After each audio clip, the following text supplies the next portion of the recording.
So, a very big welcome to Dr. Stacey Sullivan, who is a veterinary specialist in the field of neurology, who's doing some extremely exciting work in the range of olfactory experience of dachshunds and scent mapping. And our topic today, which is intervertebral disc disease. And she's recently published 2 articles, and I've sent those out. If you need copies, I'll send them again, along with some breeder summaries that can really help the science be accessible to those of us who may not have a science background. So I'm absolutely delighted that you are here and that Dr. Sullivan could be here for a very brief overview and a Q&A session. So now it's 7:02. Let's all hit enter on our name, our email address, where we're from. You guys can scroll through and see the real range of folks who are here tonight. Cool. Some Canadians with us. So glad you could come to sunny Florida. Dr. Sullivan, if you're ready to go, I will mute myself and we'll learn from you. So welcome everybody, and thanks for coming this evening. I'm Dr. Stacey Sullivan. I'm a veterinary neurologist at Auburn University, and I'm working in the Department of Neurology and Neurosurgery. Just today, we had 3 paralyzed chondrodystrophic dogs come in that needed emergency surgery. So this is a subject that literally we deal with every day in the clinic. But what we want to talk about now is breeding management of intervertebral disc disease in the dachshund, right? So can we breed to try to prevent disc disease in the dachshund? And that was something until very recently we thought probably wasn't very likely to be successful. But we do have a couple of publications out and a research theme going on where we're going to really try to look at whether we can breed down the incidence of disc disease in dachshunds. So by way of giving a little background on myself, I grew up in Long Island, New York, which is a suburb of New York City. I left New York after high school and went to undergraduate and veterinary school in North Carolina. I did my internship at Auburn University many moons ago. I did my residency at the University of Georgia.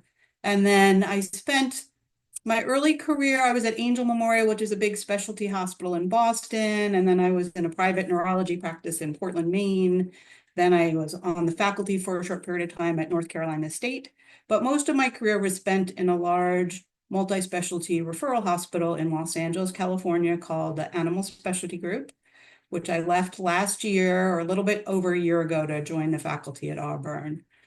And what floats my boat is hunting and dachshunds. I'm very interested in sort of the genetics of hunting behavior. I'm interested in how dachshunds navigate using olfaction. And through all my various dachshund connections, I wound up being connected with some breed clubs in Europe that are working on breeding management of disc disease. So this research theme was sort of data that was given to me, and we kind of had to run with it and get some of this stuff published from some of these European connections. So just to talk a little bit about disc disease and the scope of the problem, as I mentioned today, we had 3 down dogs come into the hospital. This is not an uncommon occurrence for us, and acute disc herniation is a very common problem in dogs. Dachshunds in pretty much all breed surveys are the #1 breed of dog for acute disc herniation. Most dachshunds that herniated disc will recover from that, whether they have surgery or don't have surgery, but some dogs are left permanently paralyzed. And really, it would be way better for us to prevent this problem if we could, rather than to deal with it after the fact. So anybody who's been through this knows that surgical intervention is very, very costly, and it's a very invasive surgery for the dog. It's not by any means a minor procedure. And conservative management of intervertebral disc disease isn't easy either, right? If you have a paralyzed dog and you're trying to rest that dog and rehab that dog over many months, that's a pretty difficult ask as well. So really our question is, can we prevent intervertebral disc disease through breeding management? And that's what we want to look at with our research program. So a background information about disc disease. Disc degeneration is part of the normal aging process. And there's a number of factors that contribute to disc degeneration. There's for sure genetic and biomechanical factors, and probably there's husbandry factors as well, right? Age of neuter, the animal's body condition, maybe its lifestyle. But fairly recently, probably within the past 8 to 10 years, there was a gene that was discovered, which is called FGF4L2 in the scientific literature. Those of you that read the scientific literature might know it as 12-FGF4. They recently changed the name as in like this year. But most of us know this as CDDY, which stands for chondrodystrophy. And that's a gene that causes very early disc degeneration, which starts in puppyhood. And it can, in some cases, result in symptomatic disc disease. So most dachshunds carry this gene, but only maybe 20 or 25% of dachshunds will ever be symptomatic for disc disease. And symptomatic disc disease ranges in dogs from a single episode of back pain to really severe condition, which causes permanent paralysis. So there's a big range too in what we see with symptomatic disc disease. And CDDY is also a gene that causes short legs, right? So for us who are interested in den hunting ability in our breed, that CDDY is one of the genes that makes the legs short so the dogs can exhibit that hunting niche that we have developed them for. So just a couple of definitions and a little bit of a schematic so we can all be on the same page. So intervertebral disc disease, this is a term that's oftentimes used inaccurately, and even amongst veterinary neurologists, many people mean when they say intervertebral disc disease, they're meaning that the dog is symptomatic for disc disease. But really, to me, technically, this is intervertebral disc disease is discs that are degenerated, whether they're symptomatic or not. An intervertebral disc herniation is when the degenerated disc herniates and moves up into the spinal canal. So can you guys see my pointer? I don't think we're seeing your pointer, no. So in this, go ahead. There might be a feature that you have access to where you can annotate. Do you see that on your screen? Do you see it? I have a little wand Marker? or something. Laser pointer. Here we go. So these are the these are the vertebra. This yellow is the spinal cord, which sits in the spinal canal, and the discs sit underneath the spinal cord in between adjacent vertebra. And when the disc is diseased, it can weaken and then it can migrate up into the spinal canal and it'll compress the spinal cord. So when that happens, what we see in our patient is that the plan to tell the back legs what to do is formed in the brain and has to travel down the spinal cord to the back legs, and that is interrupted, right? So this motor plan gets interrupted and the dog has trouble walking. Likewise, information that the nerves are going to send up the spinal cord to the brain to tell the brain where the feet are in space are interrupted. So we will see symptoms of back pain, right? If that disc pinches on the spinal cord, it's painful, but we also see gait deficits and paralysis. And really, to me, the term we should probably be using is symptomatic disc disease, right? So we do care if the dog's discs are degenerated, but we care more if the dog is symptomatic for that problem, and we care less if the dog never has a symptom of disc disease. So another thing to really think about or to consider in all of this is how we would breed to manage polygenetic versus single gene traits. So a polygenetic trait means that multiple genes control that trait, and a good example of that is hip dysplasia. So hip dysplasia, there's not one single gene that controls whether a dog will develop hip dysplasia. It's really the combination of multiple genes. And it's very likely that symptomatic disc disease is polygenetic. So this CDDY gene that's been discovered is one of likely several genes that are important determinants of the risk of symptomatic disc disease. And in general, breeding management of polygenetic traits, we usually use some kind of what we call phenotype screening. And what we mean by phenotype is that's what, right, the genes dictate what the animal will look like, and the phenotype is something you can actually physically see in the dog. So an example in hip dysplasia breeding management of a phenotype screening test are the hip radiographs. And then for sure, if you know of any of the genes, you should also employ genotype testing, right? So that you can select for the gene that will give you the least risk of an undesirable trait. So improvement of polygenetic traits via breeding management, it would be expected to be slow until all the genetic factors are found, right? So we're not going to make instantaneous progress with breeding management of a polygenetic trait. So the next question is, are there breeding management tools for symptomatic disc disease in dachshunds? And yes, there are. So in Europe for quite some time now, they've used a phenotype test, which is something called a radiographic spinal score. So the radiographic spinal score is also called the K number, which stands for calcification number, and it's abbreviated KN. And the other test that we can use is the CDDY genotype test. So talking a little bit about this first breeding tool, the spinal scoring, this is a phenotype test that's based on 45 years of scientific work in Europe. So the very first publications on this subject were done in dachshunds in Switzerland in 1980. So there's a really robust body of literature behind all of these facts that I'm about to relate that have been, one paper building on another. But this is an example of what you would see on a radiograph. So these are those vertebrae, right? The bones of the back that are white. This is the spinal canal. The spinal cord sits right in this area, and you don't see that on x-rays.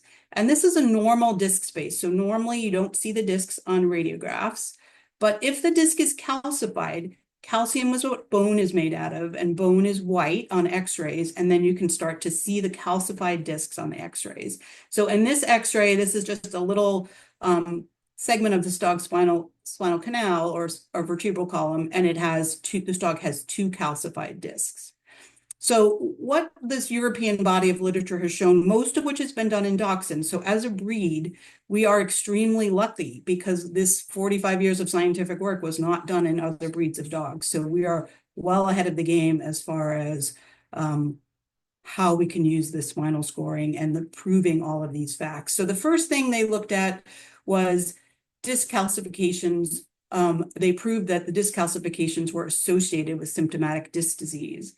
Then they showed that the number of disc calcifications is heritable, right? So if your parent has few disc calcifications, you're more likely to have few disc calcifications. If your parent has a lot of disc calcifications, you're more likely to have more disc calcifications.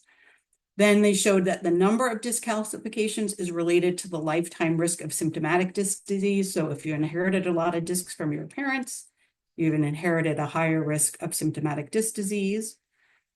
Then they established that the number of disc calcifications increases in early adulthood and then plateaus for a number of years and then starts to decline, right? So this early adulthood period is the disc degenerating and that disease in the disc progressing more and more. Then the plateau period is when that situation is fairly stable, the number of disc calcifications is stable, and then there'll be a period of time where some of those disc calcifications will go away. And probably what's happened in that case is that some of those discs have herniated into the spinal canal. Some of them did so asymptomatically.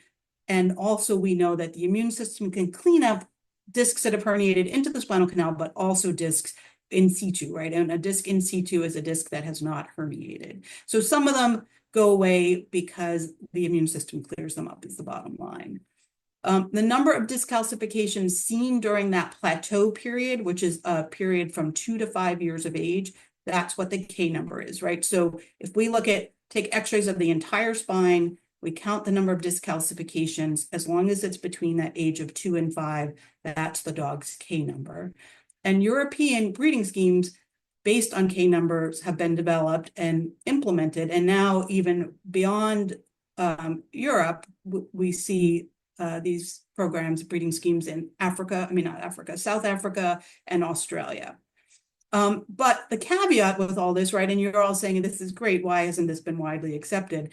There's very limited published information in the scientific literature that these breeding schemes have been successful. So there's one publication out of Finland that has shown a little bit of success, but mostly it's not that they've been published that they're not successful, it's just the outcomes have not been published, right? So there's quite a number of people that are just not convinced that this is a really valid thing to do because we don't know what the outcome would be after all these years of spinal scoring.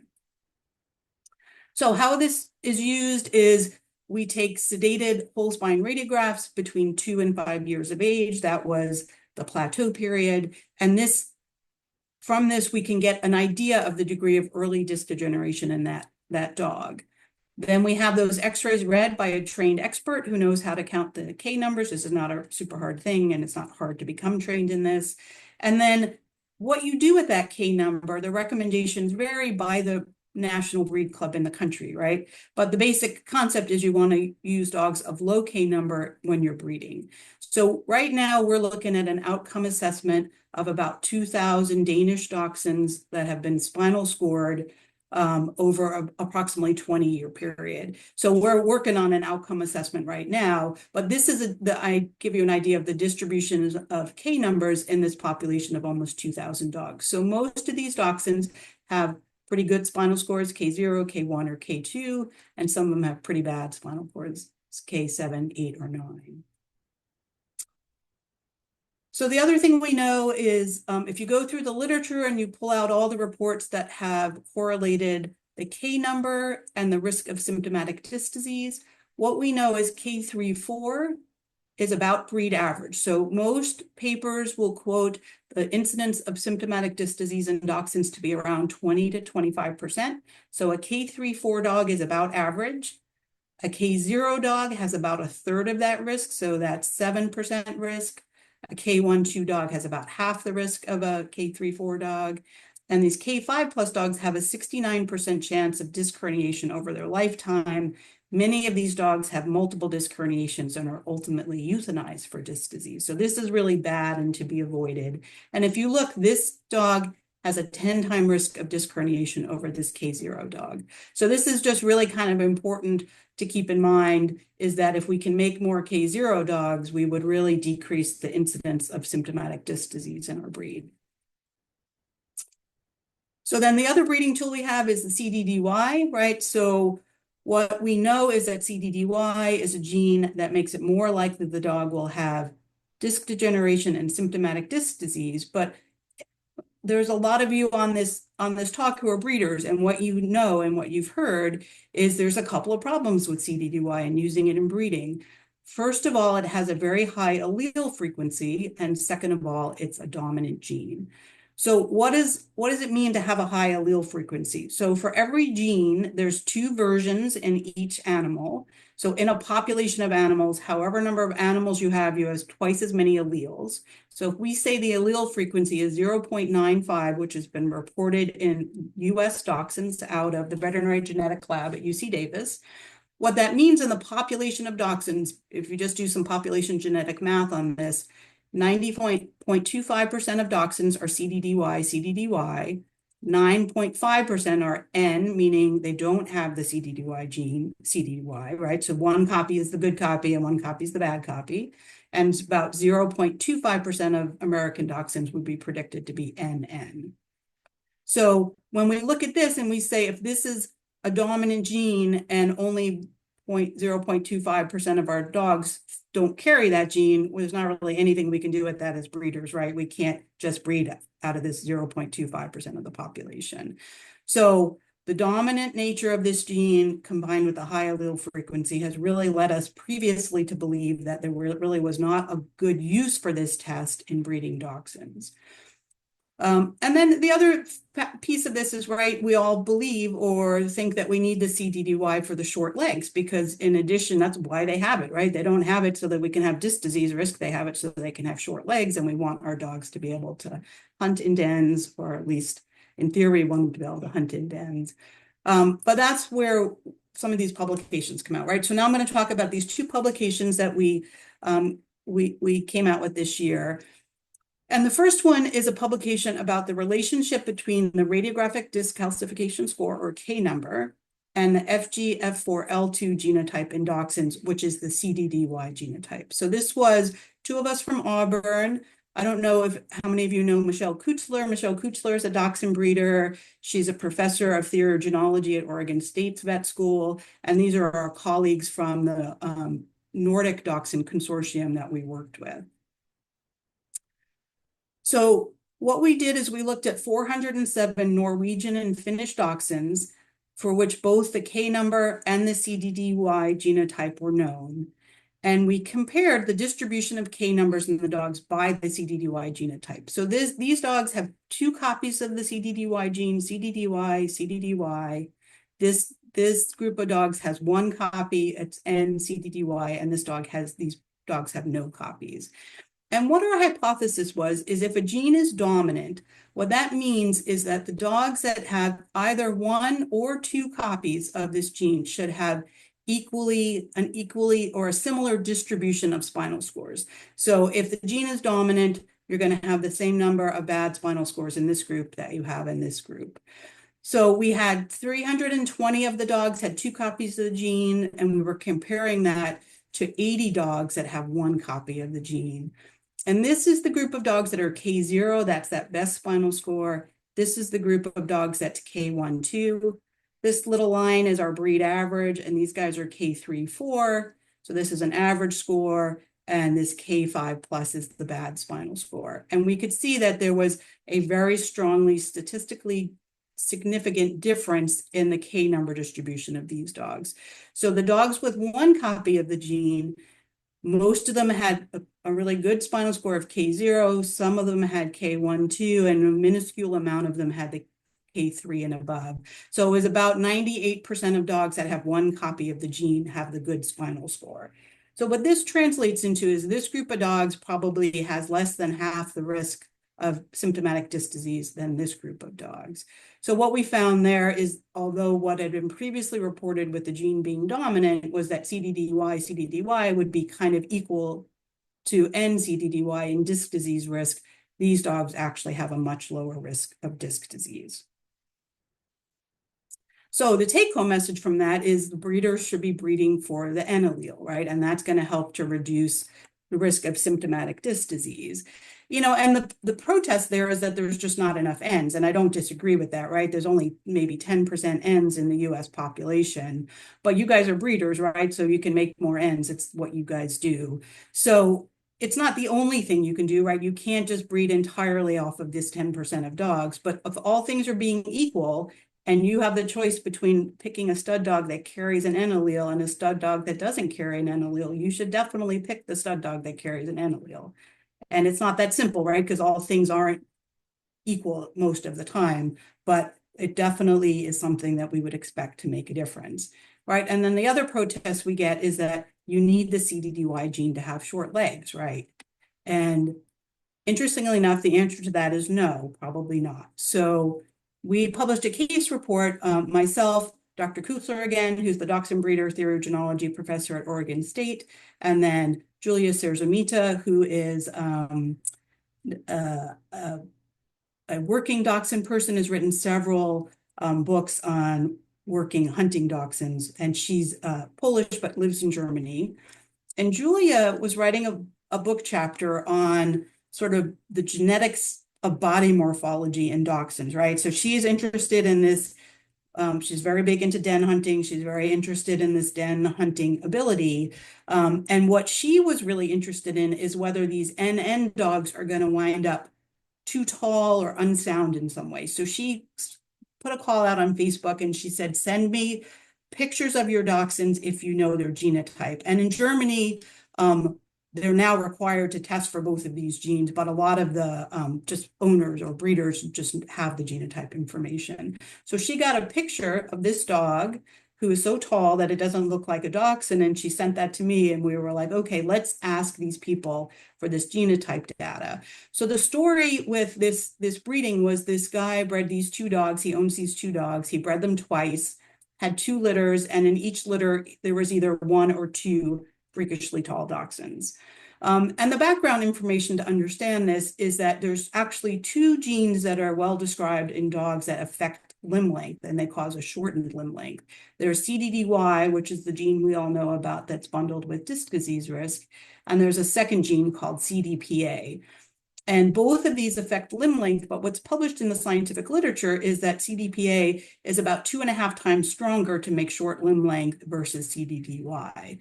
So what we found in this group of dogs is that of this family of dachshunds, the ones that didn't have CDPA CDPA, and CDPA is called FGF4L1 in the scientific literature, and FGF4L2 is CDDY. So the zero copy dogs for the FGF4L1 gene were the tall dachshunds.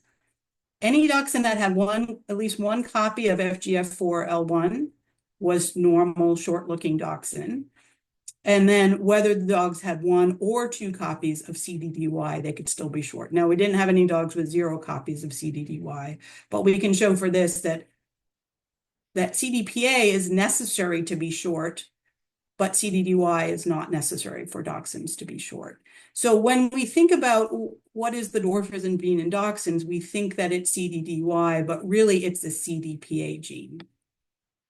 So why does that matter? So the CDPA allele frequency in dachshunds is very high. US dachshunds reported to be 0.98%. And we only need one copy of that to have a short dog, right? So 99.96% of dachshunds carry at least one CDPA gene. And this gene has no known health risk. So it does increase the incidence of what we call in veterinary medicine carpal valgus, but most breeders consider or call east-west, right? So it's when the paws deviate outward. And in some breeds of dogs, that can cause serious orthopedic problems. But in dachshunds, it's really not something that the orthopedic surgeons worry about very much, and it's really a cosmetic issue. So the second take-home message would be to breed for CDPA to produce that short leg phenotype, which is suitable for den hunting. And I could tell you that everybody should be testing for CDPA, but the reality is the allele frequency is so high that it's pretty unlikely you're going to encounter dogs that don't carry it. So you can really assume that it's present in all dachshunds. If you happen to do a breeding and you get a couple of tall dachshunds, you'll know why, but that's an extremely rare event to happen.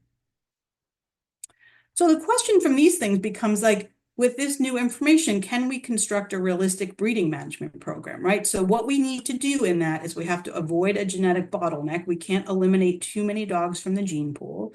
We want to keep 70 or 80% of the dogs in the breeding population. We want to retain that working or short leg phenotype, and we want to minimize or maybe ideally eliminate the risk of symptomatic disc disease in our breed.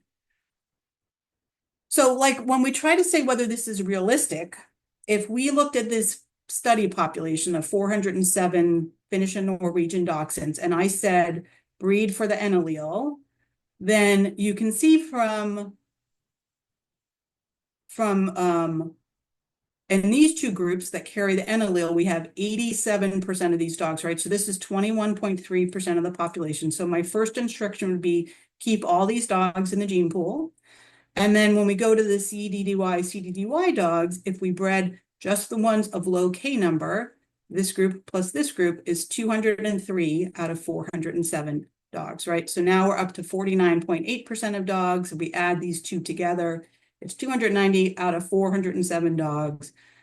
That's 71.2% of the population that we would recommend based on this science, keeping in the breeding population. And this is in fact the Norwegian breeding program as of this year, right? So they say breed for N and breed for low K number of the dogs that don't have N. So what we predict from this is that the outcome of this would be a decreased incidence of symptomatic disc disease.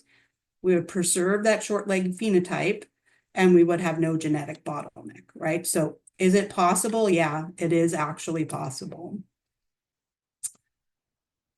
So okay, so it's possible, but can we actually do it? And in theory, yes, right? But the thing to remember here in the US is that US dachshunds are not Scandinavian dachshunds. So we have more mini dachshunds, and there's more standards in Scandinavian country. There's differences by coat type.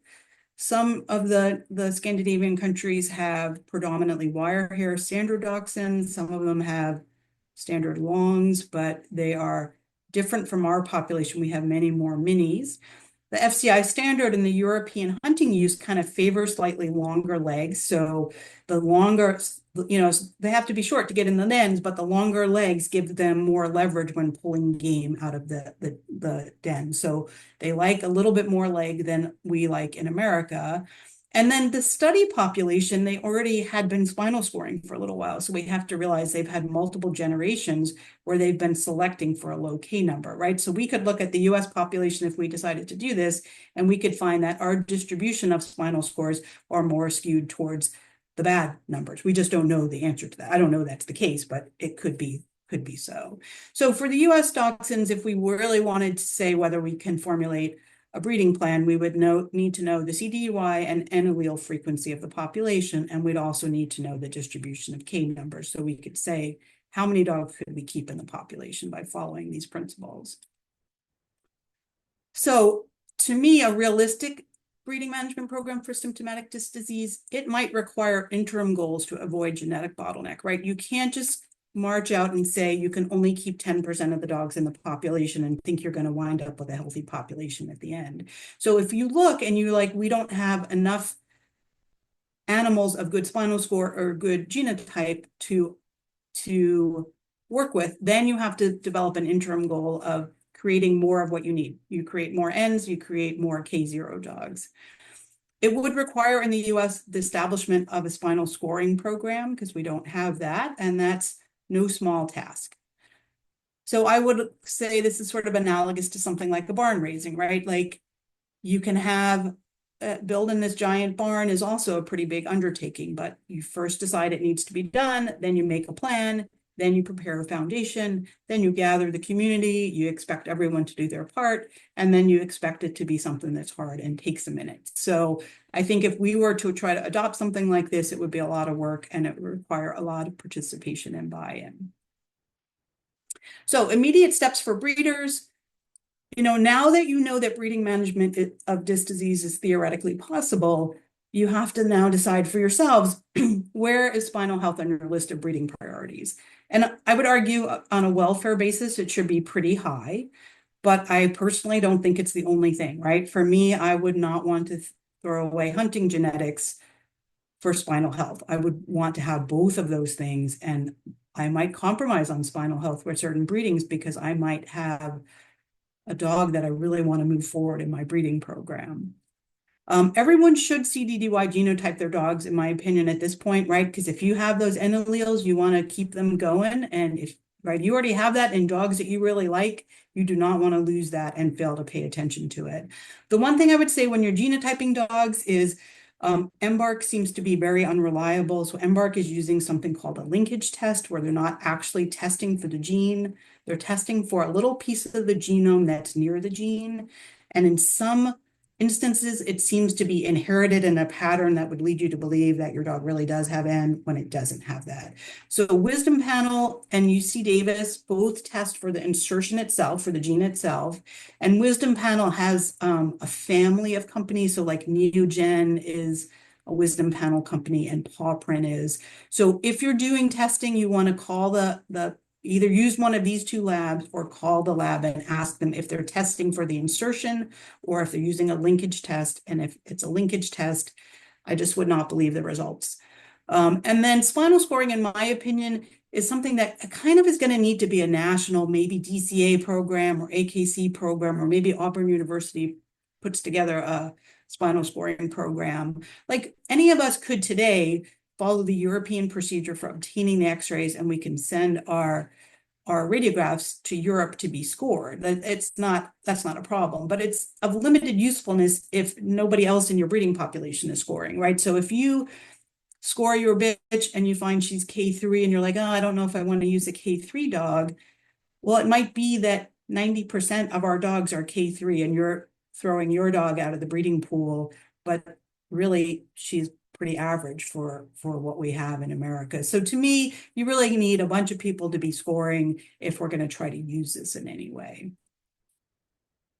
So our research, we obviously have this pretty good theme going. So we have some current projects. We are looking right now at an outcome assessment of a Danish K number based breeding scheme. We have about 2,000 dogs in 20 years.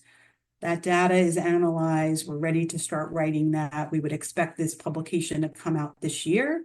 And it'll be a pretty big outcome assessment that people can read, and then they can determine for themselves what they think of this K number-based breeding schemes.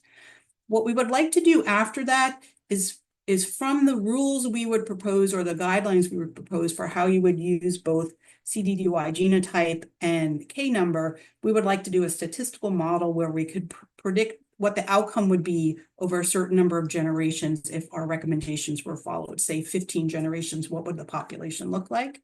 And that'll come after we get this publication out. And then there's also some evidence we have that there is something that I call factor X. It's a completely made up term, but I'm very curious as to whether in dachshunds that don't have the N allele, is the heritability of this K number still there, right? So that the parent has a good K number and is not passing an N to the progeny, is this good spinal score still heritable? And we have some evidence that it is. So that suggests there is another heritable factor that is controlling disc disease risk in dachshunds.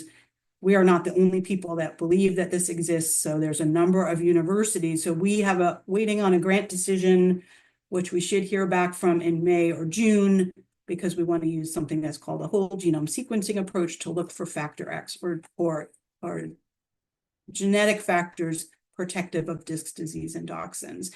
And Cambridge is already looking for this. The University of Hanover in Germany is looking for this, and those are some privately funded research in Germany that's looking for this. So there's a number of research groups that are doing this work, and if it's out there, it'll probably be found in the next few years. And then projects in active planning, we would like to develop an early spinal scoring system using CT scan. And CT is much more sensitive to calcifications than radiographs are. Our hope is that this will allow an outcome assessment of breeding programs in juvenile dogs. So right now, if we make a recommendation for a breeding intervention, we have to wait 2 years before those progeny of that breeding intervention can be scored. But we think we can maybe score dogs using CT, maybe at 8 months of age, and then it will be just faster progress. And this could, of course, be used by breeders. It's more expensive than radiographs, but it might not be that much more expensive because it's actually easier with modern technology to CT the dogs. And if we do this, we'll try to correlate the CT scores with radiographic scores so all the dogs can be in the same database of outcomes. So this is a link to my research lab. On that, it has links to the publications that Kat sent out to you guys, and also links to the breeder summaries, which is intended to be sort of a breeder-friendly version of the publications. We hope to develop more useful content for breeders. So if there's something you guys are interested in, for sure, send that to Kat, and we'll see if we can kind of get some material on there that would be useful.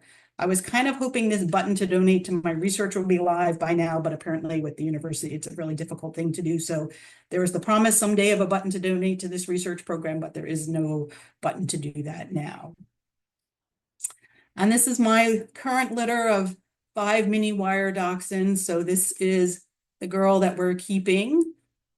This boy has already gone to his home with our co-breeder. This guy's going Friday. This guy went last week, and I'm delivering this one to become, believe it or not, a police tracking dog in Michigan. We're gonna take him up to Michigan in April. So any questions? Do we want to turn on microphones, Kat, or what do we want to do? Yeah, I've got a few in the chat, so I can go in reverse order. I've been taking some good notes. So the one that just caught my eye came through, and I'm going to get everybody's on here. But Sophia asked, does the OFA spine testing give us the pertinent information for our dachshunds? I believe at this time it's only recommended for French bulldogs. Yeah, I don't know the answer to that. So that's a great question. I was under the impression, no, that they weren't giving us a K number, that they were looking for a transitional vertebra and misshapen vertebra. But I will have to look at that and see, because I really don't think it's going to give us the information we need. Another question here from Sandy is that because CAT scans are so much more expensive than radiographs, it's better information, of course, but with the cost difference, how do you expect to get enough buy-in?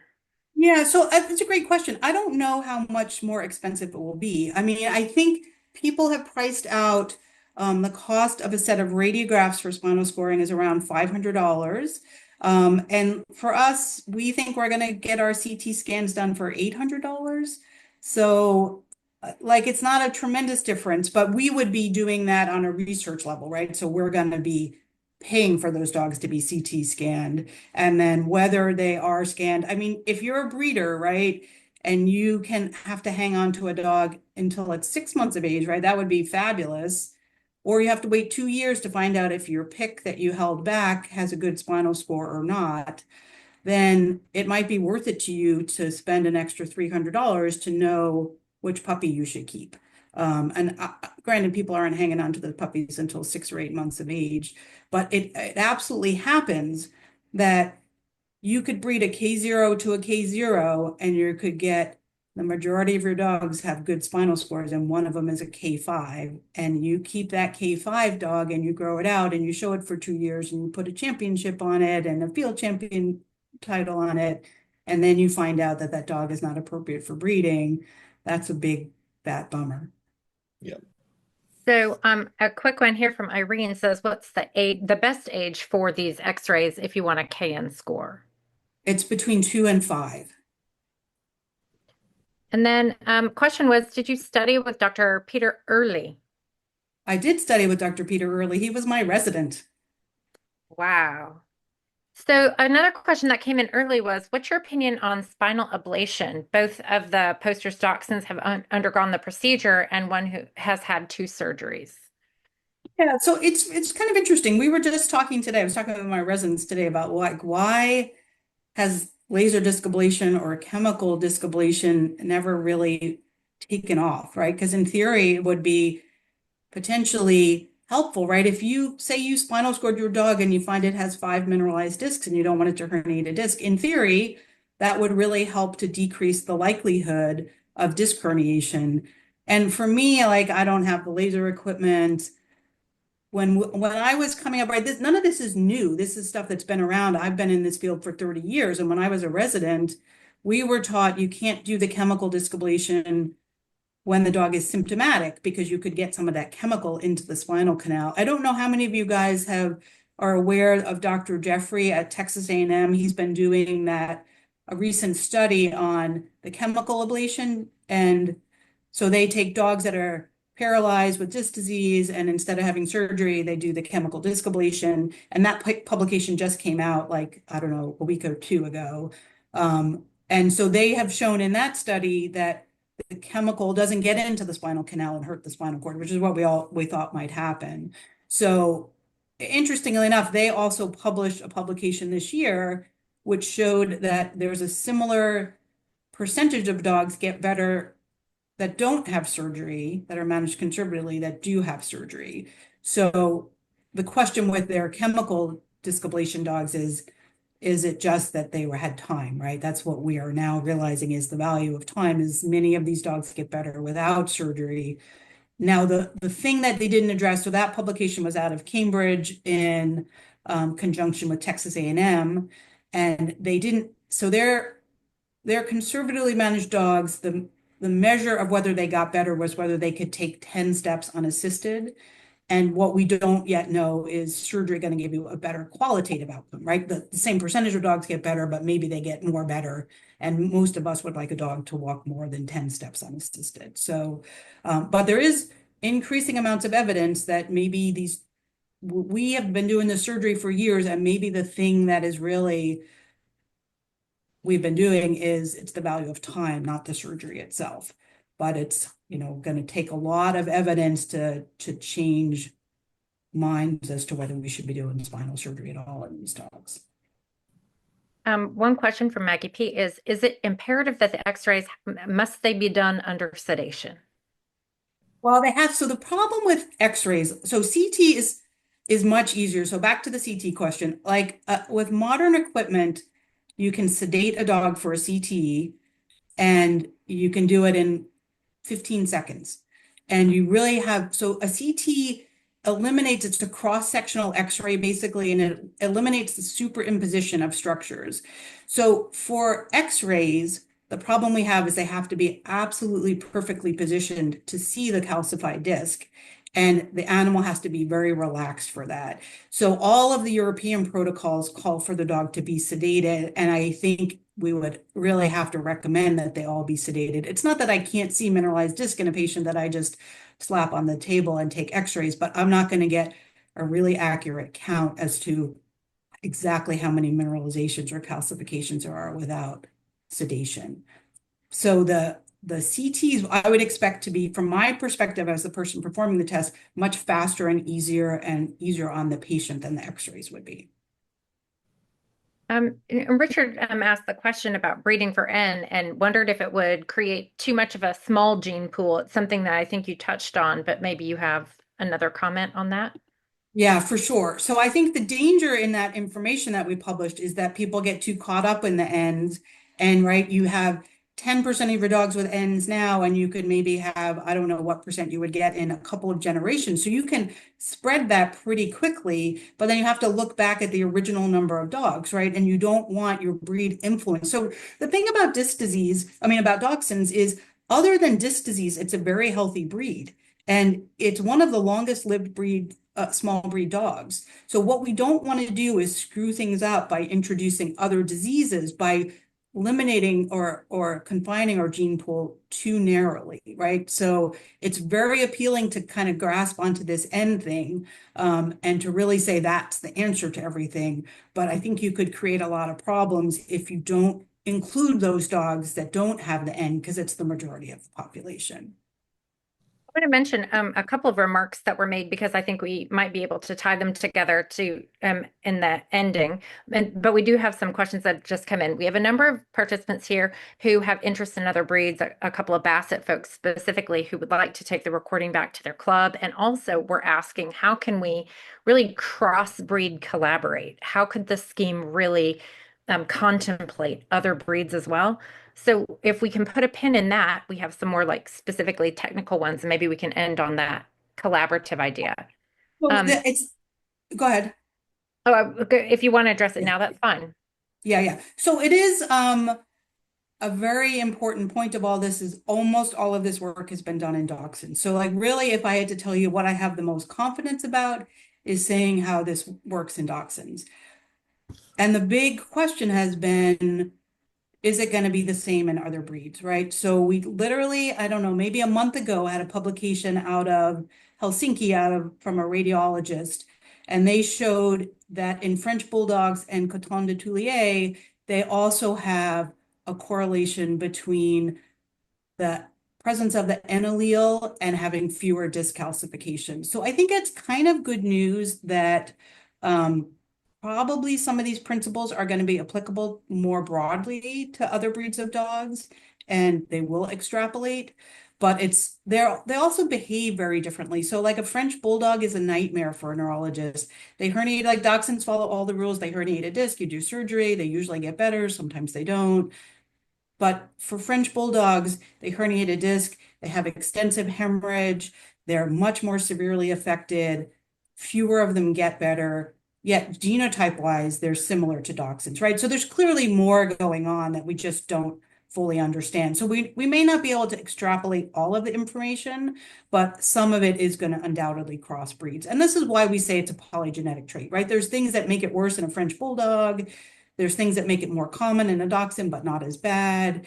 Beagles have a similar genotype as dachshunds, and they for sure herniate discs, but we just don't see them as much. So there's going to turn out to be a lot to all of these individual breeds, but some of the basic principles of spinal scoring and how you use CDDY would be very applicable.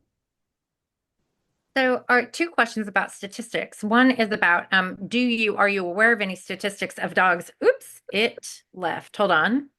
Um, I'm going to have to find it again with that. Oh, here we are. Are there any statistics of dogs that have K-scores, but they don't have paralysis or they're not symptomatic? So the question is there statistics of dogs that have K-scores and do or do not have paralysis or symptoms? So like when we go back to that original chart for the K0 dogs, we had 7% of those that'll be symptomatic, meaning 93% of them are not symptomatic. For the K1-2 dogs, 12% of them will become symptomatic, meaning whatever that is, 88% of them will not be symptomatic. So yes, we do have pretty good statistics on knowing what the predictive factor is. Now, it's not absolute, right?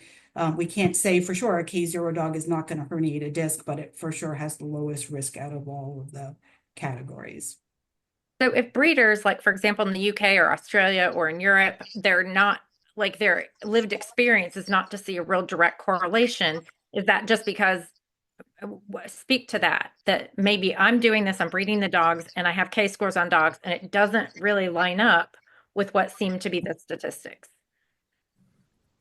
Well, I think there's, right. So I think I mentioned previously, like you could breed a K0, and you will have some percentage of your dogs, your progeny, that have a bad K number. So it's not like a straight, like a gene breeding, right? If you breed an N to an N, you're going to get a certain number of N's out of that, right? So it's not as cut and dried, and there's in almost all litters, there's a bad score. And then in very rarely does every dog in the litter get scored, right? So you might have a litter of 7 standard wire dachshunds, and we only have spinal scores for 3 of them because only 3 of them are considered for breeding. That's why they get scored. So I think sometimes it might just be, right, you haven't looked at the entire litter, and then you're looking 2 years later, right? You've already decided who's your keeper. So you're not now going back and picking which of these 7 dogs I'm going to use. So I don't know if whoever posted that question has something more specific or some more specific experience to relate. And sometimes I would have to look at a large number of dogs, but for sure, like I was just talking to a Swedish breeder who's been breeding for generations on this K number, and she bred a K0 to a K0, and the dog she kept back, beautiful dog, a couple years down the road, and she can't breed it because its score is bad. So that is expected to happen with the spinal scoring. It's why, like for me personally, I feel like even though it's more expensive to CT a dog, I would rather know at a younger age whether I'm going to be able to breed that dog versus 2 years of titling and training that dog and showing it and all the other things that you would do. Like to me, there's a big advantage to knowing at a younger age. So we've asked, was so enthusiastic about the topic, I forgot that we have a whole business meeting that follows this. So we're going to have the last question, and I'm going to wrap it up. A couple of different comments here that sound like folks are really enthusiastic about doing something and engaging in the science. And if you were to recommend for somebody who wants to do this and get involved, one of the questions was, can we get OFA to evaluate for KN? Or if we have dogs who are 2 to 5 years old, how would we get started using the radiology, because the CAT scans are currently right now cost prohibitive. So what would a breeder do today to act? And send people, right, the finished recommendations for like the technique of how you would do the spinal score. We can make that available. And then we'd have to identify who would do the reading for now, right? And again, it's not like it's something as a neurologist or a radiologist you would do every day, but you just have to have some sort of training in that. So we could for sure set that up, right? Like doing it on an individual basis isn't that hard. And there's people that do it in the States right now. But again, I don't know what you do if you don't have a database that tells you what the spinal scores of dogs are that you might want to breed to. So we would host a database at Auburn if people want to do that. DCA could host a database, right, where you could go to and you could know what the scores are. Somebody had asked if OFA could do it, maybe OFA could do it. So there's ways that we could formalize it. But like right now, honestly, I just bred my dog and I did not spinal score her because I knew I was going to breed this dog, and I I had a limited number of stud dogs that I was even considering. So I wasn't, what was I going to do if these dogs had bad scores? I was going to move forward with that breeding anyway, because I don't have 15 wire dachshund stud dogs with spinal scores that I can choose from right now. So to me, I feel like it is great to do something, but if we do something, maybe we try to get DCA to do something or the AKC to do something, or everyone messages me, we want Auburn to develop a database, then we'll develop a database. And like, we're going to try to figure out techniques of spinal scoring, but if everyone starts radiographing and you want us to publish, right, I think any of us that do it, we should be kind of committed to saying, okay, well, I'll be part of a database so people can know what the score is and we can have that public information, but also we can look at who's available to breed to. So I think to me, the immediate things to do are for sure genotype your dog, right? Because that's easy to do. Send it to a good reputable lab. Consider N when you're breeding, and then think about some of the spinal scoring stuff and where do you want to go with it, and how would we make it a national program, and what would it take to do that, right? Or would there be enough people that were bought in to make it something that's really useful? I am absolutely thrilled that you were able to do our first ever educational outreach, and we anticipate as a club continuing to do similar sessions, maybe on scientific topics and maybe on other topics that would appeal to other segments of our fancy. So I'm thrilled. We will send you both the recorded session and a written follow-up after I have compiled your questions and we have the answers written out. And then if you have any direct questions for Dr. Sullivan, you have in the chat the link to her research page, and I'll send that again via email to you so you can follow up directly. You can always send an email to Florida Gulf Coast Dachshund Club at gmail.com, and the friendly folks here at Florida Gulf Coast Dachshund Club at gmail.com will respond right back to you with any answers that we may wish to make up. So if you haven't already dropped your name, email address, and favorite kind of dachshund in the chat, that would be amazing. Even if you're a Basset person, go ahead and tell us your favorite kind of dachshund. The answer, of course, is mini longs. So I'm just kidding. But thanks again. For those of you who would like to stay with us, we invite you all to our business meeting if you are a potential applicant. For those of us who may not live in the area, then we thank you and we'll keep you on our list if you want to hear about future events.